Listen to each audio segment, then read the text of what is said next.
The year for the Barcoo was coming up in, well, it came up in 1998, and they had something in the paper here, and I sent something over to the advertiser, but they didn't publish it.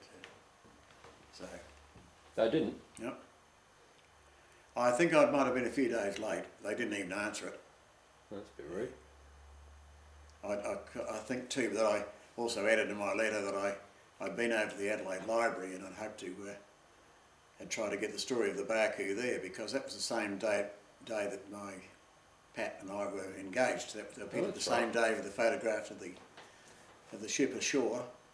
You met Pat there too, didn't you? No, I'd already known Pat a couple of years before that. Oh, okay. Yeah. I was 21, 21 and a half. Yeah, just about. Yeah. So what actually, I mean, where were you headed when that storm hit? We were doing survey work in the Gulf. Yeah. And we'd anchored for the weekend. I think it was a Friday, Saturday night that we got into trouble.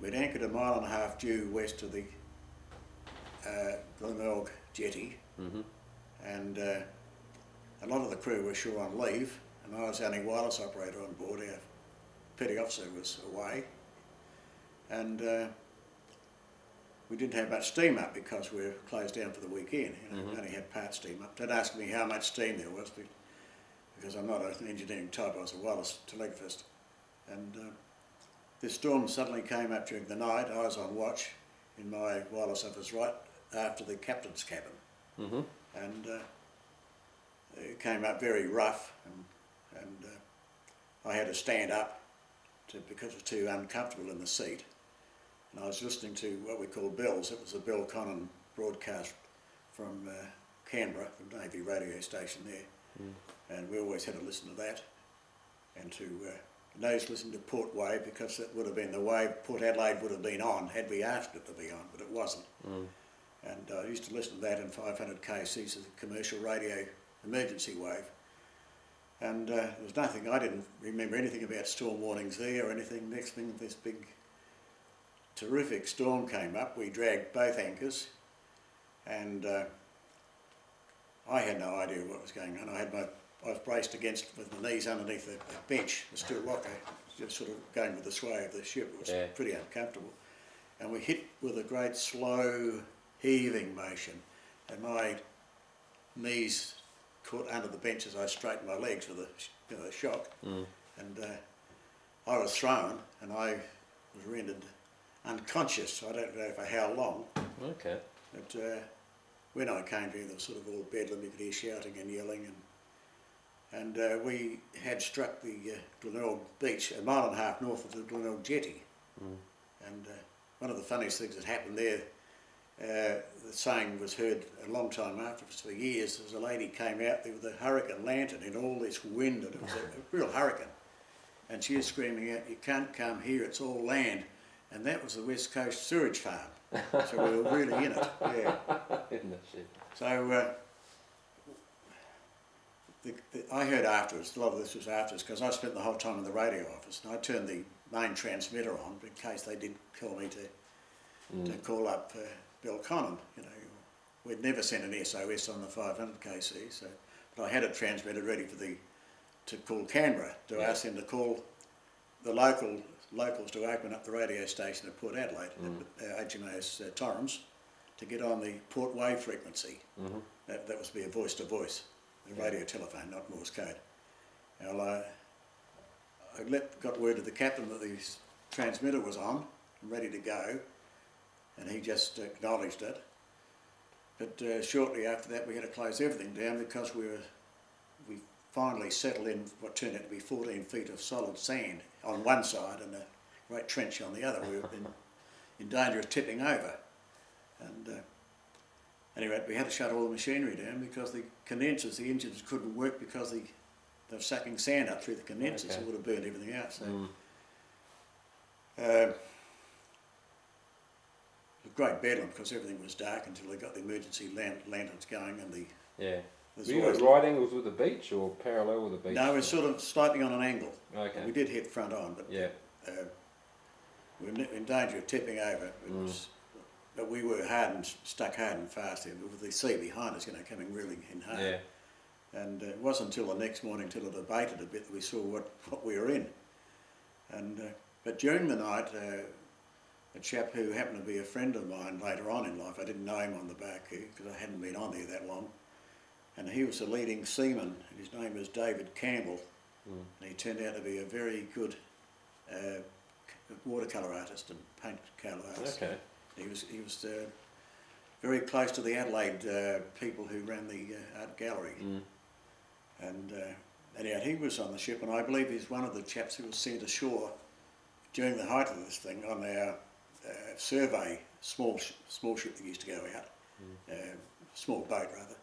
It was called a Seamew, and he and a few other chaps were told to get that out ashore and in safety as soon as they could. Well, they ended up getting rolled up the beach, and they finished up in the Glenelg jail, being rescued for the night. They had nowhere else to go, and they spun some very tall stories to the press who came along that they were heroes and all sorts of things, and officers. Anyway, things abated somewhat the next morning, but during the night I had to get down the aft of the ship, which is under all the spray and seas coming over the stern, and there was an emergency set aft down there, somewhat sheltered, but on the upper deck.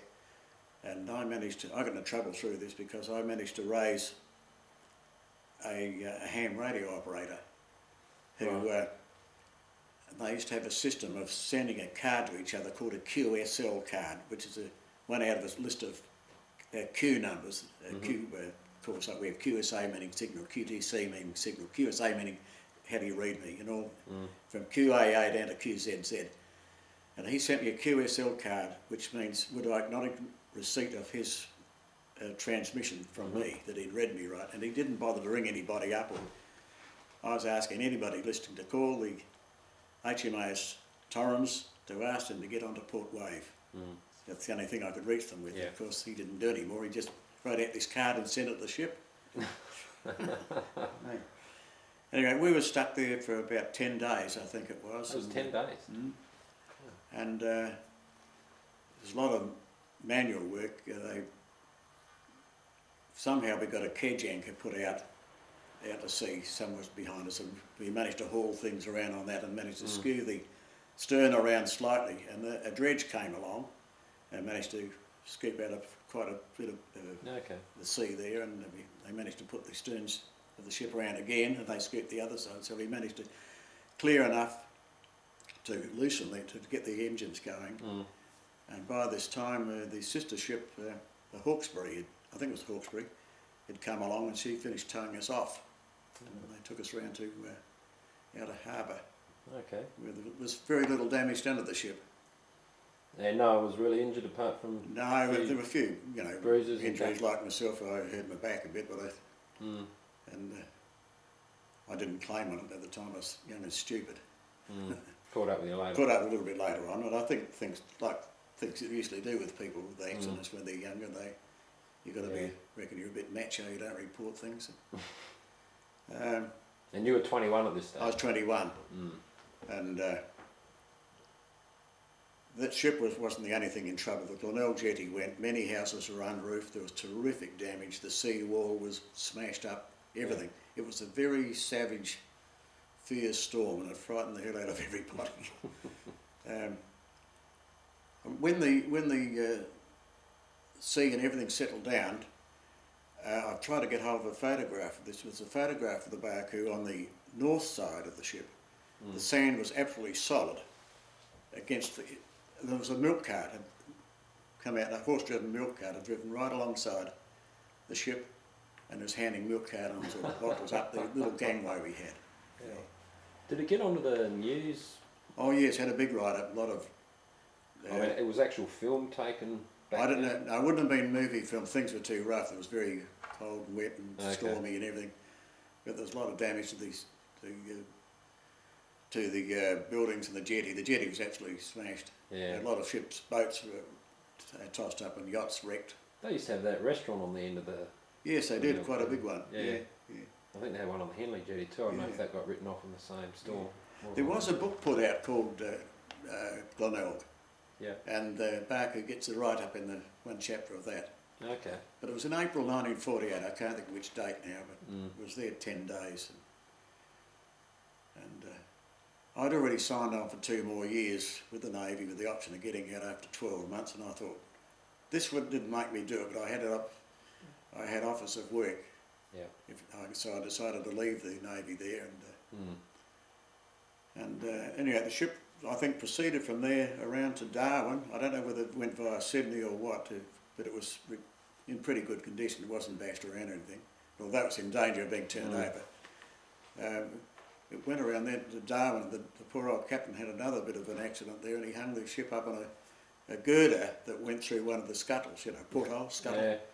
And when the tide, there was immense tides there, as you might know, and when it dropped, it sort of opened the side of the ship up like a sardine can. And I didn't see any photos of that or hear much about it apart from that. Oh, so it was the end of the Barcoo? No, I don't know what's happened with it then after that. It's eventually paid off, Yeah. Okay. So after that, is that when you went to Wimmera? No, we got married the following January, and when Carolyn was 6 months old, we went up to Wimmera then in January 1951, I think it was. Okay. Yeah. And you were up there for quite a few years, weren't you? Yeah, we 51, we came back in 52, went back there again in 54, and stopped there till 1958. Yeah. And Carolyn was only 6 months old then, wasn't she? It was violently hot, poor old Patsy had her 21st up there, my wife. And it was very hard for the women, very hard indeed. Yeah, Pat's never really liked the heat, has she? Yeah. Well, they were still constructing the place. Yeah. The chaps usually had a ball, that was very, very hot and uncomfortable, but the women were stuck in homes with their kids, and I think the average age of the people up there in those days was about 27, 28. So the population was pretty young, there were a lot of little kids running around. And were you up there the same time as Dennis? yes, we were up there for a while, and I think Dennis had, his job had folded up in working on the sand dunes down Hallett's Cove Way or somewhere like that. I don't know where. The company went broke or something, and I saw our administration officer, and I said, I've got a very good brother-in-law, he's a very handy man. Anyway, he got approval to come up there, and he got a job. He stopped in our house with us,